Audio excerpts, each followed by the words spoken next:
আপনি কি জানেন বেশিরভাগ মানুষ জুয়ায় হারে আসলে টাকার কারণে নয়, বরং নিজের মনের কারণে, ব্রেইন। ক্যাসিনো হোক বা বেটিং, এখানে হারার পেছনে এমন কিছু মনোবৈজ্ঞানিক ফাঁদ আছে যেগুলো আমরা বুঝতেই পারি না। আজকে সেই আসল কারণগুলোই ফাঁস করছি। হ্যালো দর্শক বন্ধুরা, আজকের ভিডিওতে আমরা জানব কেন ৯৫% মানুষ জুয়ায় হারে। টাকার অভাব, ভাগ্য খারাপ, এগুলো আসল কারণ না। আসল কারণ লুকিয়ে আছে আমাদের মস্তিষ্কের ভেতরে। ভিডিওর শেষে আপনি এমন কিছু বিষয় জানবেন যা শুধু ক্যাসিনোতেই নয়, জীবনের অনেক সিদ্ধান্তও কাজে লাগবে। মানুষের মস্তিষ্কের একটা স্বাভাবিক প্রবণতা আছে, যেখানে কোনো কিছুতে সামান্য সুযোগ পেলেই মনে হয় আমরা সেটা নিয়ন্ত্রণ করতে পারবো। জুয়ার ক্ষেত্রে এটাই সবচেয়ে বড় ফাঁদ। ধরুন আপনি রুলেট গেম খেলছেন, চাকা ঘোরে আর বলটা একটা নাম্বারে গিয়ে থামে। গাণিতিকভাবে দেখলে প্রতিটা নাম্বারে বল পড়ার সমান সম্ভাবনা থাকে, কিন্তু খেলোয়াড় ভাবে যে আমি যদি প্যাটার্নটা বুঝে ফেলি তাহলে এবার নিশ্চয়ই আন্দাজ করতে পারবো কোন নাম্বারে পড়বে। আসলে কোনো প্যাটার্ন নেই, প্রতিটা স্পিনই পুরোপুরি এলোমেলো। আরেকটা উদাহরণ ধরা যাক, স্লট মেশিন। অনেকে মনে করে যে আমি বুঝি এই মেশিন অনেকক্ষণ ধরে জেতায়নি, মানে এখনই জেতাবে। কিন্তু স্লট মেশিন প্রোগ্রাম করা হয় এমনভাবে যাতে সবসময় ক্যাসিনোই লাভে থাকে। সেখানে কোনো জেতার টাইমিং নেই, তবুও খেলোয়াড় ভাবে সে বুঝে ফেলেছে গেমের সিক্রেট। এই ভ্রান্তি শুধু জুয়ার টেবিলেই নয়, জীবনের অন্যান্য জায়গাতেও দেখা যায়। যেমন শেয়ার বাজারে বা লটারি কেনার সময়ও মানুষ ভাবে যে এইবার আমি নিশ্চিত জিতব, কিন্তু বাস্তব হলো পুরো সিস্টেমটাই ডিজাইন করা হয়েছে যাতে খেলোয়াড়ের চেয়ে আয়োজকরা বেশি লাভবান হয়। মনোবিজ্ঞানীরা বলেন এটা মানুষের কন্ট্রোল করার প্রবণতা। যখন আমরা এমন কিছু দেখি যেটা পুরোপুরি ভাগ্যের উপর নির্ভর করে, তখনও আমাদের মস্তিষ্ক ভাবে যে না, আমি চাইলে এটাকে বদলাতে পারি। এই ভ্রান্তির কারণেই মানুষ বারবার হেরে গেলেও খেলা চালিয়ে যায়। সোজা কথায়, ইলুশন অফ কন্ট্রোল মানে হলো মানুষ ভাবে সে নিজের দক্ষতা দিয়ে জিতবে, অথচ আসলে গেম সবসময় হাউজের বা ক্যাসিনোর পক্ষে সেট করা থাকে। গ্যাম্বলার্স ফ্যালাসি বা ভুল ধারণা। আমরা অনেক সময় একটা ভুল করি যেটাকে বলা হয় গ্যাম্বলার্স ফ্যালাসি। এর মানে হলো টানা কয়েকবার হারার পর আমরা ধরে নিই এইবার জেতা নিশ্চিত। আসলে এটা আমাদের মস্তিষ্কে একটা ভুল ক্যালকুলেশন। ধরুন আপনি কয়েন টস করছেন, টানা 5 বার হেড আসলো। এবার আপনার মনে হলো যে না, এবার টেল আসবেই, কারণ আপনার মনে হচ্ছে এতবার হেড আসলো, এইবার নিশ্চিত টেল আসবে। কিন্তু বাস্তবতা কি? প্রতিটা টস একেবারে স্বাধীন। আগের 5 বার কি এসেছে সেটা পরের টসকে একটুও প্রভাবিত করে না।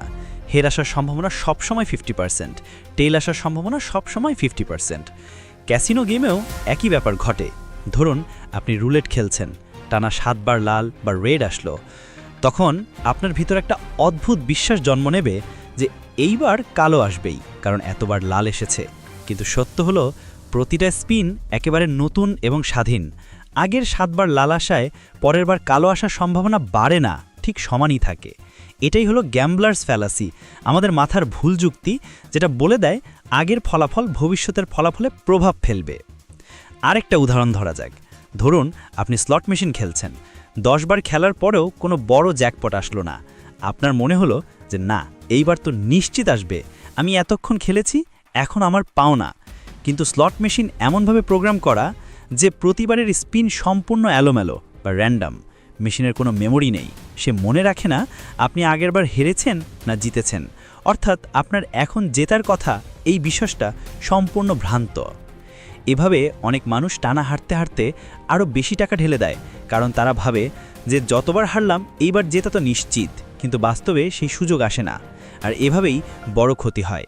মূল শিক্ষা হলো প্রতিটা খেলা, প্রতিটা রাউন্ড সম্পূর্ণ নতুন এবং স্বাধীন। আগের হার ভবিষ্যতের জয় নিশ্চয়তা দেয় না। এটা মেনে নিতে পারলেই আমরা অনেক ভুল সিদ্ধান্ত থেকে বাঁচতে পারি। Reward system and dopamine effect. আমাদের মস্তিষ্কে একটা বিশেষ রাসায়নিক আছে, ডোপামিন। এটাকে বলা হয় হ্যাপিনেস হরমোন বা রিওয়ার্ড কেমিক্যাল। যখন আমরা কোনো আনন্দদায়ক কিছু করি, যেমন সুস্বাদু খাবার খাই, ভালো কোনো খবর শুনি বা সোশ্যাল মিডিয়ায় লাইক পাই, তখনই মস্তিষ্ক ডোপামিন ছাড়ে। আর এই ডোপামিনই আমাদের বলে দেয় যে এটা ভালো লাগছে, আবার করো। এখন আসি ক্যাসিনো বা জুয়ার কথায়। ধরুন আপনি প্রথমবার খেললেন এবং হঠাৎ সামান্য টাকা জিতলেন। হতে পারে সেটা মাত্র 200 টাকা বা 500 টাকা। এই ছোট্ট জয়টাই আপনার মস্তিষ্কে তীব্র ডোপামিন ছাড়বে। তখন আপনার ভেতরে একটা শক্তিশালী আনন্দ তৈরি হবে, আর মস্তিষ্ক সঙ্গে সঙ্গে বার্তা দেবে যে আরে দেখেছো, তুমি পারো, আরেকবার খেললে হয়তো আরও বেশি জিতবে। এখানেই আসল ফাঁদ, কারণ এই ডোপামিন রিলিজ অনেক সময় আসল টাকার চেয়েও বেশি শক্তিশালী হয়। অর্থাৎ আপনি টাকা যতটা পেয়েছেন তার চেয়ে বেশি আনন্দ অনুভব করেছেন, ফলে আপনার মস্তিষ্ক ওই অভিজ্ঞতাটা রিপিট করতে চায়। একটা সহজ উদাহরণ দেই, ধরুন আপনি ভিডিও গেম খেলছেন, এক লেভেল শেষ করতে গিয়ে হয়তো আপনি কয়েকবার হেরেছেন, কিন্তু একবার পার করলে যে আনন্দটা পান সেটাই আপনাকে পরের লেভেলে খেলতে বাধ্য করে। ক্যাসিনোতেও একই জিনিস হয়, শুধু পার্থক্য হলো এখানে হারলে আপনি গেমের লেভেল নয়, আসল টাকা হারাচ্ছেন। মনোবিজ্ঞান এটাকে বলা হয় ভ্যারিয়েবল রিওয়ার্ড সিস্টেম, মানে আপনি কখন জিতবেন সেটা জানা নেই, কিন্তু মাঝে মাঝে ছোট্ট রিওয়ার্ড আপনাকে ধরে রাখে। ঠিক যেমন সোশ্যাল মিডিয়া আমরা বারবার নিউজ ফিড রিফ্রেশ করি, কখন নতুন লাইক বা কমেন্ট আসবে কে জানে। ক্যাসিনো গেমেও মাঝে মাঝে ছোট জেতা সেই একই রকম একটা অপ্রত্যাশিত রিওয়ার্ড, যা আমাদের মস্তিষ্ককে বারবার টেনে আনে। ফলাফল কি? আপনি যদি টানা কয়েক রাউন্ড হারেনও, তখনও মস্তিষ্ক ভাবে যে না, আরেকবার খেলি, এইবার হয়তো আবার সেই আনন্দটা পাবো। আর এভাবেই ধীরে ধীরে আসক্তি তৈরি হয়। বাওয়েল, লস অ্যাভার্সন বা ক্ষতিপূরণের তাড়না। মানুষ প্রকৃতিতে এমন তৈরি যে ক্ষতি হজম করতে পারে না। অর্থাৎ আমরা জয় থেকে যে আনন্দ পাই সেই তুলনায় হারার ব্যথা অনেক বেশি অনুভব করি। এই মনোবৈজ্ঞানিক বিষয়টাকেই লস অ্যাভার্সন বলা হয়। জুয়া বা ক্যাসিনো খেলায় এটি স্পষ্টভাবে দেখা যায়। যখন কেউ একটি খেলে 500 টাকা হারায়, তার মস্তিষ্ক অবচেতনভাবে ভাবতে শুরু করে যে আমি তো এই টাকা হারিয়েছি, এইবার যদি আরেকবার খেলি তাহলে হয়তো পুরো ক্ষতিপূরণ হবে। এভাবেই মানুষ প্রায়শই ক্ষতিপূরণের তাড়নায় অতিরিক্ত বাজি ধরে। ক্ষতির উদ্ধারের ইচ্ছা মানুষকে যৌক্তিক সিদ্ধান্তের বাইরে নিয়ে যায়।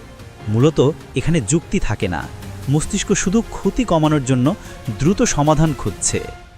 উদাহরণ ধরুন একজন মানুষ 1000 টাকার ক্যাসিনো খেলতে বসে। প্রথম রাউন্ডে সে 200 টাকা হারায়। তার মন বলে যে কেবল এইবারই তো হারলাম, এবার ঠিকই জিতব। সে আরও 200-300 টাকা বেট করে, কিন্তু হারতে হারতে অবশেষে তার পুরো 1000 টাকা চলে যায়। এখানে মূল সমস্যা হচ্ছে প্রথম ক্ষতির পরে যে লজিক ব্যবহার করা উচিত ছিল না, মানুষ সেটিই ব্যবহার করেছে। আরেকটা বাস্তব উদাহরণ, অনলাইন স্পোর্টস বেটিং। কেউ একটি ম্যাচে হেরে গেলে মনে করে যে পরের ম্যাচে দ্বিগুণ বেট দেব, শেষবারের ক্ষতি পূরণ করব। ফলাফল পরের ম্যাচেও হার, ক্ষতি আরও বেড়ে যায়। এভাবেই ক্ষতিপূরণের তাড়না একটি ফাঁদে পরিণত হয়, যা মানুষের আর্থিক ক্ষতির সাথে মানসিক চাপও বাড়ায়। তাছাড়া এই তাড়না শুধু টাকা নয়, সময়, শক্তি এবং মানসিক শান্তিও নষ্ট করে। অনেক মানুষ ক্ষতির তাড়নায় খেলার সময় বাড়িয়ে দেয়, রাত জাগে বা কাজ পরিবারের দায়িত্বে অবহেলা করে। ফলশ্রুতিতে এক ক্ষতি ছোটখাটো হলেও তা পরবর্তীতে জীবনের বড় ক্ষতিতে পরিণত হয়। সংক্ষেপে, লস অ্যাভার্সন মানে ক্ষতি সহ্য করতে না পারা এবং ক্ষতিপূরণের তাড়না।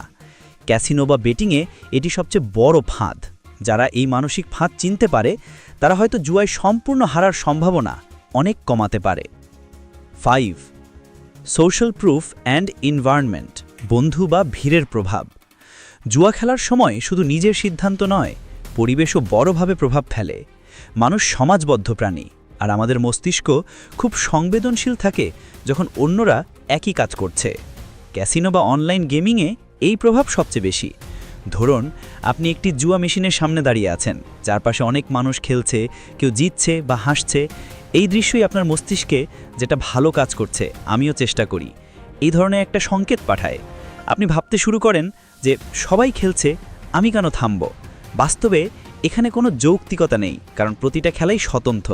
কিন্তু সোশ্যাল প্রুফ বা সামাজিক প্রমাণ আমাদেরকে ভাবায় যে আমাদেরও অন্যদের মতো আচরণ করা উচিত। আরেকটা উদাহরণ হলো বন্ধুদের সঙ্গে খেলা। ধরুন আপনি কয়েকজন বন্ধুর সঙ্গে অনলাইন বা ক্যাসিনো গেম খেলছেন। কেউ হঠাৎ বড় জয় পেয়েছে আর সবাই উল্লাস করছে। এই মুহূর্তে আপনার মস্তিষ্কে যে আমি আরেকবার চেষ্টা করি, হয়তো আমিও জিতব ভাবনা উঠে আসে। বন্ধুদের চাপ বা উচ্ছ্বাস অনেক সময় আমাদের নিজের রিস্ক গ্রহণ করার ক্ষমতা দ্বিগুণ করে দেয়। অর্থাৎ আমরা নিজের সামর্থ্য এবং সীমা ভুলে গিয়ে শুধুমাত্র সামাজিক প্রভাবের কারণে আরও বেশি বাজি ধরতে শুরু করি। কিছু গবেষণায় দেখা গেছে যারা একা খেলে তারা তুলনামূলক কম রিস্ক নেয়, কিন্তু যখন তাদের চারপাশে মানুষ থাকে যারা জুয়া করছে, তারা অনেক বেশি বড় বাজি নেয়। এই প্রভাব শুধু ক্যাসিনোতে নয়, অনলাইন গেমিং বা ফ্যান্টাসি স্পোর্টসেও একইভাবে কাজ করে। অর্থাৎ পরিবেশ এবং সোশ্যাল প্রুফ মানুষের সিদ্ধান্তকে প্রায়শই বিকৃত করে এবং তাদের ক্ষতির দিকে ঠেলে দেয়। শেষে মেসেজ খুব স্পষ্ট, অন্যরা খেলছে বলে আপনি খেলবেন না। নিজের সীমা এবং বাজেট অনুযায়ী খেলুন। নিজের সিদ্ধান্ত নিজের উপর ভিত্তি করে নেওয়া সবচেয়ে নিরাপদ। বন্ধু বা ভিড়ের চাপ কখনো একটি যৌক্তিক কারণ হতে পারে না খেলার পরিমাণ বাড়ানোর। তো এভাবেই মনোবিজ্ঞানের কারণে আমরা জুয়ায় হেরে যাই। এখন প্রশ্ন হলো, আপনি কি নিজের মস্তিষ্কের এই ফাঁদগুলো চিনতে পেরেছেন? কমেন্টে লিখে জানান আপনার মতামত। ভিডিও ভালো লাগলে লাইক দিন, শেয়ার করুন আর নতুন এই ধরনের কন্টেন্ট পেতে চ্যানেলটা সাবস্ক্রাইব করুন। ধন্যবাদ।